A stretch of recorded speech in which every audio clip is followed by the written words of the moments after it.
ಈ ಥರ ಕಟ್ಲೆಟ್ ನೀವು ಮಕ್ಕಳಿಗೆ ಮಾಡಿಕೊಟ್ರೆ ಭಾಳ ಇಷ್ಟಪಟ್ಟು ತಿಂತಾರೆ. ನಮಗೂ ಸಮಾಧಾನ ಆಗ್ತದೆ, ಯಾಕಂದ್ರೆ ಇದನ್ನ ಎಲ್ಲ ವೆಜಿಟೇಬಲ್ಸನ್ನು ಹಾಕಿ ನಾನು ಕಟ್ಲೆಟ್ಸನ್ನು ಮಾಡಿದ್ದೀನಿ. ಮಾಡೋದು ತುಂಬಾ ಈಸಿ, ಆಮೇಲೆ ಹೆಲ್ದಿ ಕೂಡ. ಹಾಗಾದರೆ ವಿಡಿಯೋ ಸ್ಟಾರ್ಟ್ ಮಾಡೋಣ ಬರ್ರಿ. ನಾನು ನಿಮ್ಮ ಪ್ರೀತಿಯ Gauri Kumaraswamy. So welcome back to my channel Gauri ಶಿವಮಡ್ ಕಿಚನ್ ಬ್ಲಾಗ್ಸ್. ಯಾರೆಲ್ಲ ಹೊಸದಾಗಿ ನನ್ನ ಚಾನಲನ್ನು ನೋಡಕತ್ತಿರಲ್ಲ, ನನ್ನ ಚಾನಲನ್ನು ಸಬ್ಸ್ಕ್ರೈಬ್ ಮಾಡಿ ಪೂರ್ತಿ ವಿಡಿಯೋಗಳನ್ನು ನೋಡಿ. ಅದೇ ರೀತಿ ಬೆಲ್ ಐಕಾನನ್ನು ಒತ್ತಿ. ಹಾಗೆ ಒತ್ತಿದಾಗ ನಾನು ಹಾಕುವಂತಹ ಹೊಸ ಹೊಸ ವಿಡಿಯೋಗಳ ನೋಟಿಫಿಕೇಶನ್ ನಿಮಗೆ ಬರ್ತಾವು. ಅದೇ ರೀತಿ ನನ್ನ ಇನ್ಸ್ಟಾಗ್ರಾಮ್ ಪೇಜು, ಫೇಸ್ಬುಕ್ ಪೇಜನ್ನು ಫಾಲೋ ಮಾಡಿರಿ.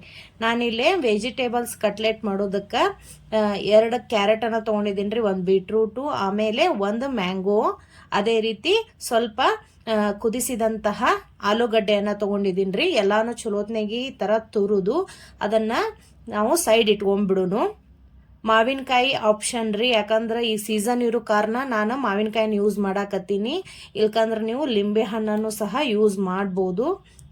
ಆಮೇಲೆ ಇದು ಮಕ್ಕಳಿಗೆ ಹೆಲ್ದಿ ಕೂಡ, ಯಾಕಂದ್ರೆ ಬೇಸಿಗೆ ಆಗಿದ್ರಿಂದ ಮಕ್ಕಳು ಮನ್ಯಾಗ ಅದಾರ, ವೆಜಿಟೇಬಲ್ಸ್ ತಿನ್ನಂದ್ರೆ ಅವ್ರು ತಿನ್ನವಲ್ರು. ಅದ್ರ ಸಂಬಂಧ ಈ ಥರ ಒಂದು ವೆಜಿಟೇಬಲ್ ಕಟ್ಲೆಟನ್ನು ಅವ್ರಿಗೆ ಮಾಡಿ ತಿನ್ಸಾಕತ್ತೀನಿ ರೀ. ನೀವು ಈ ಥರ ಏನಾದರೂ ಟ್ರೈ ಮಾಡಿದ್ರೆ ಕಮೆಂಟ್ ಮೂಲಕ ನನಗೆ ತಿಳಿಸಿ ಹೇಳ್ರಿ. ಅದೇ ರೀತಿ ಲೈಕ್ ಮಾಡಿ ಶೇರ್ ಮಾಡಿರಿ ಇಷ್ಟ ಆದ್ರೆ ನಿಮಗೆ. ಸೊ ನಾನಿಲ್ಲಿ ಎಲ್ಲ ತುರಿದಂತಹದ್ದನ್ನು ಒಂದು ಪಾತ್ರೆ ಹಾಕ್ಕೊಂಡು ಕುದಿಸಿದಂತಹ ಬಟಾಟೆ ಏನೈತಲ್ರಿ ಅದನ್ನು ಸಹ ಅದ್ರೊಳಗೆ ಹಾಕ್ಕೊಂಡು ಈ ಥರ ಅಷ್ಟು ಮಿಕ್ಸ್ ಮಾಡ್ಕೊಳಕತ್ತೀನಿ. ಸೊ ಸ್ವಲ್ಪ ಸುಡ್ತಿರ್ತೈತಲ್ರಿ, ನಿಧಾನವಾಗಿನ ಮಿಕ್ಸ್ ಮಾಡ್ಕೊಳ್ಳೋನು. ಮಿಕ್ಸ್ ಮಾಡಿದ ನಂತರ ನಾನಿಲ್ಲೇ ಗ್ಯಾಸ್ ಮೇಲೆ ಒಂದು ಬೇರೆ ಪಾತ್ರೆನ ಇಟ್ಕೊಂಡಿದ್ದೀನಿ ರೀ. ಅದರೊಳಗೆ ಸಾಬುದಾನಿಯನ್ನು ಈ ಥರ ಹಾಕಿ ಸಣ್ಣ ಉರಿ ಒಳಗನ ಹುರ್ಕೋಬೇಕು ನಾವು. ನೋಡ್ರಿ ಇದೇ ಥರ. ಆಮೇಲೆ ಇದನ್ನು ನೈಸಾಗಿ ಪೌಡ್ರ್ ಮಾಡಿ ಸೈಡ್ ಇಟ್ಕೊಂಡ್ಬಿಡೋನು. ಅದೇ ರೀತಿ ಶೇಂಗಾನು ಸಹ ನಾನು ಹುರಿದು ಸೈಡ್ ಇಟ್ಕೊಂಡ್ಬಿಡ್ತೀನಿ ರೀ. ಇದನ್ನು ನಾವು ತರಿಯಾಗಿ ರುಬ್ಬಿ ಸೈಡ್ ಇಟ್ಕೊಂಡ್ಬಿಡೋನು ಅದನ್ನು ಸಹ. ಸೊ ಅದು ರೆಡಿ ಆಗೈತ್ರಿ. ಈಗ ನೆಕ್ಸ್ಟ್ ನಾವೇನು ತುರಿದು ಬಟಾಟಿಯನ್ನು ಮಿಕ್ಸ್ ಮಾಡಿ ಇಟ್ಕೊಂಡಿವಲ್ರಿ, ಅದರೊಳಗೆ ಈ ಸಾಬುದಾನಿ ಪೌಡ್ರನ್ನು ಈ ಥರ ಸಾನ್ಗಿ ಹಿಡಿದು ನಾವು ಹಾಕೊಂಡ್ಬಿಡೋನು. ಯಾಕಂದ್ರೆ ಇನ್ನೂ ದಪ್ಪ ಕಾಳು ಇರ್ತಾವಲ್ರಿ, ಅದ್ರ ಸಂಬಂಧ ಮಾಡಾಕತ್ತೀನಿ. ಇದನ್ನ ಮಾಡಿ ಇನ್ನೊಂದ್ಸಲ ಗ್ರೈಂಡ್ರಕ್ಕೆ ಹಾಕಿ ಅದನ್ನು ಸಹ ಪುಡಿ ಮಾಡಿ ಹಾಕೋತೀನಿ. ನಂತರ ನಾನಿಲ್ಲೇ ಒಂದು 3 ಸ್ಪೂನಷ್ಟು ಶೇಂಗಾ ಪುಡಿಯನ್ನು ಹಾಕೊಳಕತ್ತೀನಿ ರೀ. ನೋಡ್ರಿ ನಾನು ನೈಸಾಗಿ ಪೌಡ್ರ್ ಮಾಡಿಲ್ಲ, ಈ ಥರ ಕಾಳು ಇರಬೇಕು, ಅಂದಾಗ ಅವು ಬಾಯಿ ಒಳಗೆ ಸಿಗ್ತಾವಲ್ರಿ, ರುಚಿ ಆಗ್ತದ.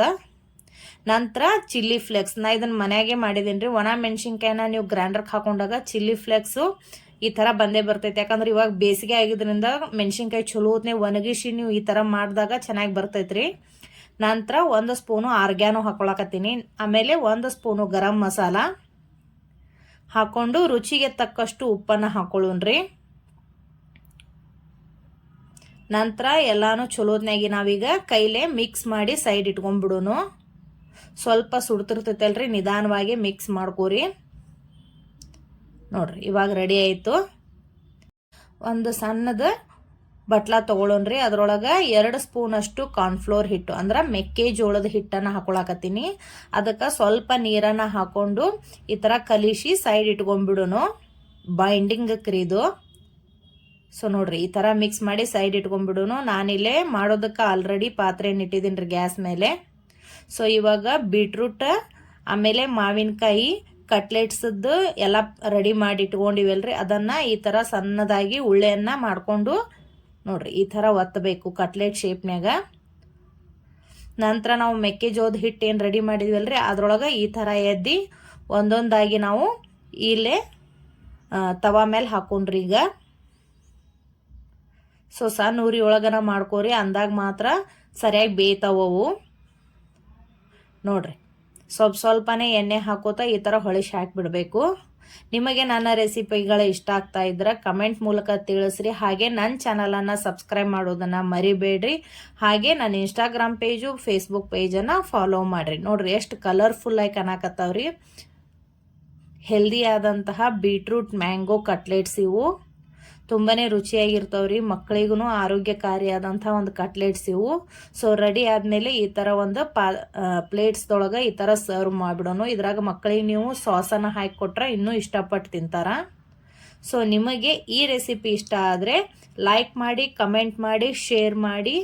ಹಾಗೆ ನನ್ನ ಇನ್ಸ್ಟಾಗ್ರಾಮ್ ಪೇಜು, ಫೇಸ್ಬುಕ್ ಪೇಜನ್ನು ಫಾಲೋ ಮಾಡೋದನ್ನು ಮರಿಬೇಡ್ರಿ. ಥ್ಯಾಂಕ್ಸ್.